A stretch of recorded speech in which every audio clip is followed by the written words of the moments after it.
Bismillahirrahmanirrahim. Kali ketiga. Tadi ada sebelum ni ada suara. Kena setting balik katnya.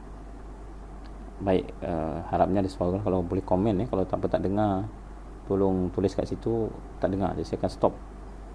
Kalau lama Tip yang kedua ni adalah bagaimana cara kita untuk meningkatkan self esteem anak-anak, iaitu dengan buat album. Siapa yang dengar, kalau dengar cakap kalau tak dengar saya tutup, sebab tadi ada 2 kali tak dengar suara. Jadi buat album. Memang ramai mak bapak suka buat gambar kan, buat movie kecil untuk anak-anak. Itu bagus. Jadi kalau kita nak lebih bagus, kita kena membuat skrip mesti live. Bukan tengok gambar pun boleh. Kita ambil tunjuk anak-anak ni, tunjuk 1, 2, 3 kan. Kemudian kena cerita kat dia.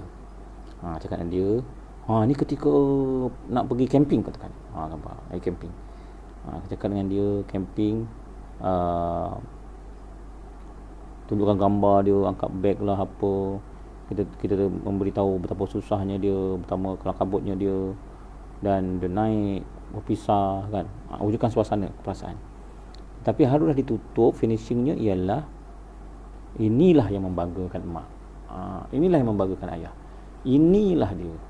Kerana sikap ketekunan dia, kesungguhan inilah yang membanggakan mak dan abah.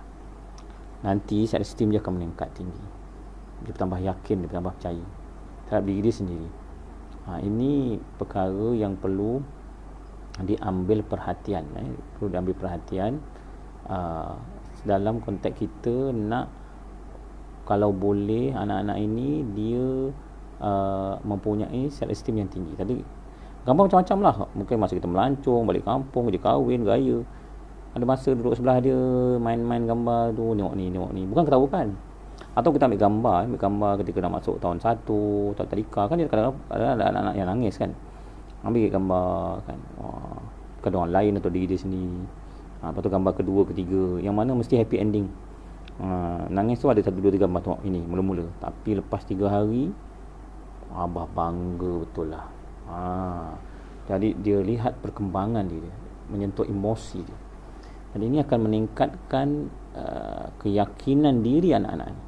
Semakin lama dia semakin yakin dan dia percaya pada diri dia. Semakin dia confident level dia tinggi, nanti kalau dia masuk di kelas jadi pengawas apa dia boleh. Dia rajin bertanya, dia confident dengan mata pelajaran dia, dan kalau ada masalah dia berani bertanya.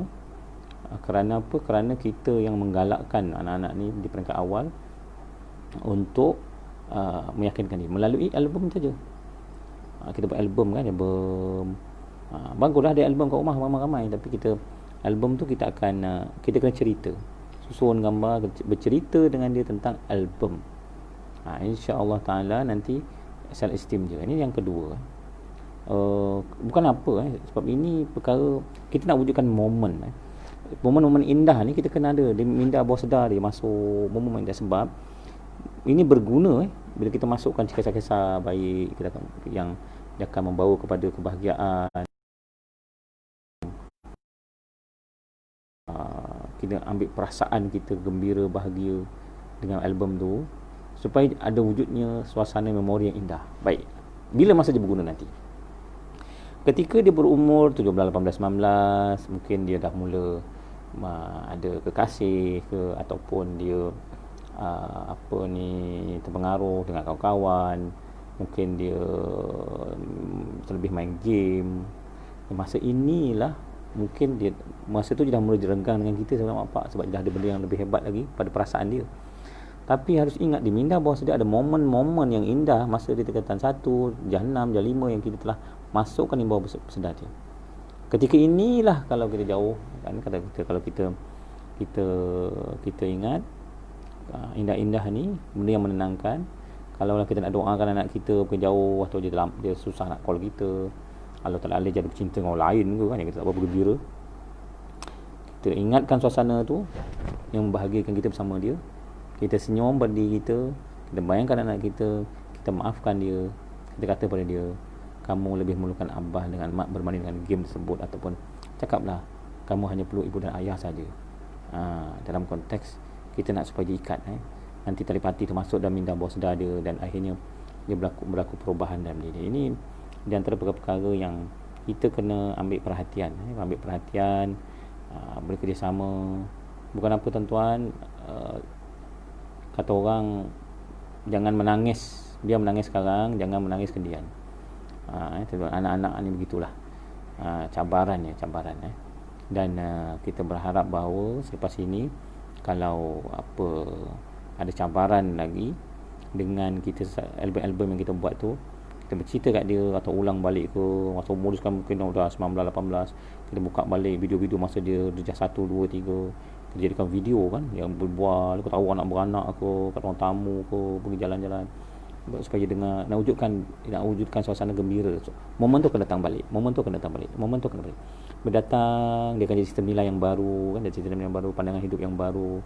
Dan insya-Allah taala, kalaupun ada cabaran-cabaran kehidupan, nanti dia teruja dengan game, teruja dengan mungkin cinta dengan orang lain, maka kalau kita cakap dia ada memori-memori indah tu yang akhirnya dia akan overcome cabaran tersebut. Dia ada cara dan kaedah dia lah, supaya kita maknanya ingatan tu lah yang kita akan ingat tak dulu, ingat tak. Jadi tapi dengan suasana kasih sayang, pasal dia dah ada dalam minda dia, gambar-gambar yang bergerak, muzik-muzik yang ada kan, jadi dia akan saya ingat.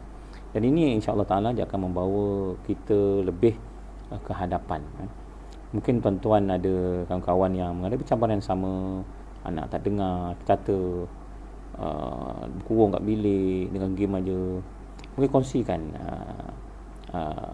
apa saya punya celoteh ni, mungkin dia dapat idea macam mana dia nak bantu anak-anak dia kan.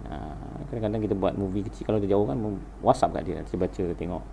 Jadi benda-benda momen-momen tu yang akan menjadi nilai-nilai yang kasih sayang ada dalam keluarga. Sehingga itu saja, wallahu a'lam. Assalamualaikum warahmatullahi wabarakatuh.